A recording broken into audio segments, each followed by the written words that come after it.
Dan saat ini pun di studio pemirsa sudah ada pemimpin redaksi TV One Bapak Lalumara Satriawangsa. Selamat siang Pak Mara. Selamat siang, Selamat siang Bang. Selamat hari Selamat kemerdekaan Merdeka Indonesia, kita merdeka.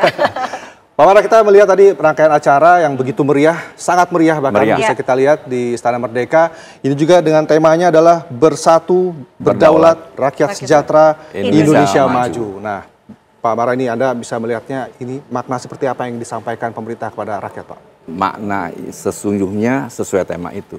Tanpa merdeka, kita tidak bisa bersatu, kita tidak bisa berdaulat, kita tidak bisa mencapai kesejahteraan, dan tidak bisa membawa Indonesia maju.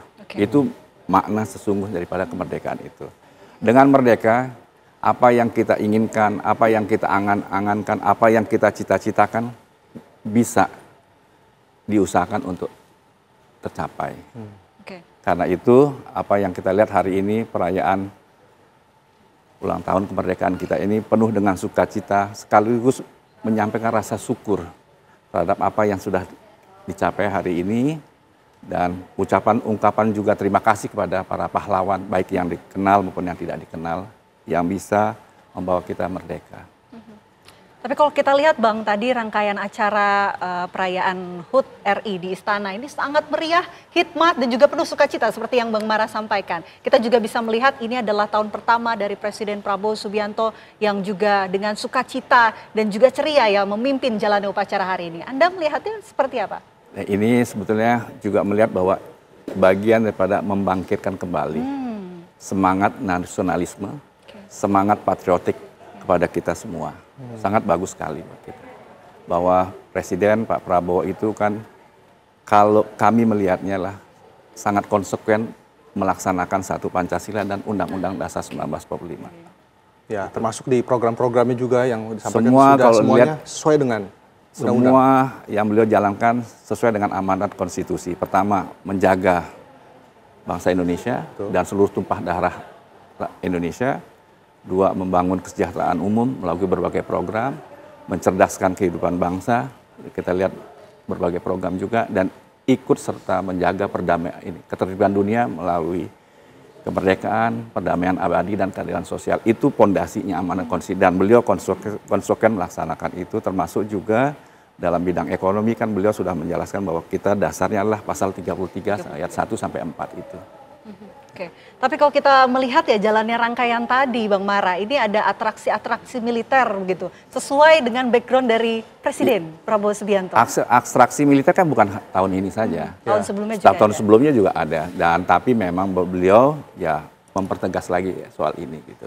Dan juga yang menarik Pak Mara, ini di dalam video tadi kita lihat bagaimana ucapan terima kasih kepada tokoh-tokoh presiden-presiden sebelumnya, bagaimana ciri khas dari tiap presiden pun ditampilkan dalam video tersebut. Ini sebagai pemerintah saat ini sangat berterima kasih kepada pemerintah-pemerintah sebelumnya. Ya, itu seperti yang kami sampaikan sebelumnya, bahwa ini pemerintah kan berkesinambungan, berkelanjutan. Karena itu beliau selalu menyebut di berbagai tempat bahwa peran Pak Presiden Soekarno, Presiden Soeharto, Presiden Habibie, Presiden Ibu Mega, Presiden Gus Dur, Presiden SBY, dan Presiden Jokowi, beliau ini semuanya memiliki jasa yang besar untuk bangsa Indonesia.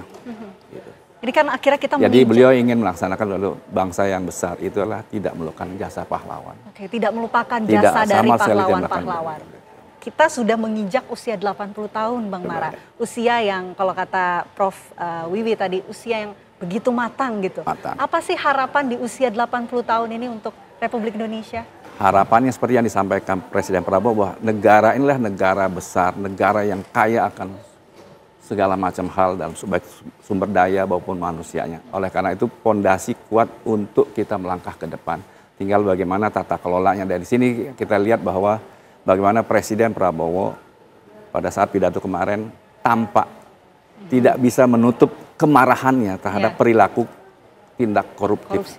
Karena itu kami melihat bahwa beliau ingin memimpin langsung perang terhadap tindak laku korupsi ini. Gitu.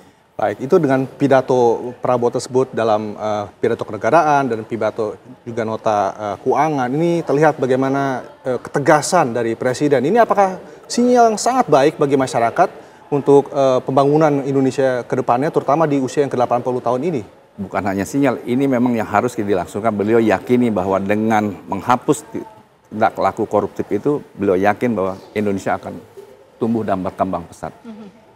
Seperti yang tadi Bang Mara bilang, kalau Pak Prabowo ini tegas begitu mengatakan bahwa ingin memberantas korupsi, perang terhadap korupsi. Ini kali pertama secara terang-terangan dengan tegas katakan akan melawan para koruptor. Betul, kelihatan sekali bahwa beliau kemarin pada saat pidato kenegaraan yang pertama di pagi itu tidak bisa menutup kemarahan beliau terhadap tindak laku ini, perilaku koruptif ini. Dan beliau pada saat pertemuan dengan para pemimpin redaksi beberapa waktu lalu di Hambalang dan saya ikut serta, beliau bilang bahwa tindak laku ini bukanlah hal yang dicita-citakan, yang diidam-idamkan oleh beliau kan adalah keluarga pejuang. Paman beliau kan meninggal juga dalam perang. Ya, itu yang beliau sampaikan gitu. Baik, ini berarti dengan jelas bahwa peran keluarga dari Presiden Prabowo juga sangat berperan penting dalam kemerdekaan dan juga diwujudkan juga oleh Presiden Prabowo dalam programnya dalam program pemerintah hari ini. Anda melihatnya apa sih sebenarnya yang harus kembali ditegaskan oleh pemerintah saat ini untuk bisa mewujudkan cita-cita Indonesia maju? Yang pertama kalau dilihat dari program dari rancangan APBN yang disampaikan oleh Presiden Prabowo kemarin lah, hampir seluruh program Astacita itu masuk di situ, terutama ingin ya membangun manusia Indonesia yang seutuhnya. Itu satu, kita lihat bagaimana MBG porsinya besar sekali, kesehatan, pendidikan besar sekali porsi itu. Di sisi juga ada sektor pertahanan. Selain juga beliau juga agak sedikit memisahkan, ingin melaksanakan pasal 33 ayat 1 sampai 4 itu yang ingin juga negara punya kontrol terhadap ekonomi. Dan itu beliau seperti disitulah peran Danantara. Bagaimana Danantara sebagai bagian dari lokomotif pertumbuhan ekonomi nasional. Oke. Terakhir Bang, pesan untuk masyarakat Indonesia. Pesannya pertama kita rayakan kemerdekaan hari kemerdekaan 40 ini dengan rasa sukacita dan bersyukur, dan mari kita ingat selalu jasa para pahlawan baik yang dikenal maupun tidak dikenal dan para pendahulu kita hormati seluruh pemimpin kita, dan kita lihat sekarang kan semua pemimpin, keluarga pemimpin hadir di kita berharap bisa bersatu, berdaulat, kita bisa sejahtera dan membawa Indonesia ikut berkontribusi membawa Indonesia ke maju. Merdeka. Kita harapkan kita juga berdoa yang sama, bagaimana dengan momentum ini kita juga bisa semakin melihat bagaimana kemajuan dari pemerintahan kita saat ini. Terima kasih. Terima kasih Pak Lalumara Satriawangsa sudah bergabung bersama kami. Dan itu sekaligus menutup perjumpaan kita dalam kabar khusus spesial HUT RI ke-80 Indonesia Maju. Mewakili kru yang bertugas, saya Vena Kintan. Dan saya Reno Kusuma, pamit undur diri. Terima kasih. Sampai jumpa.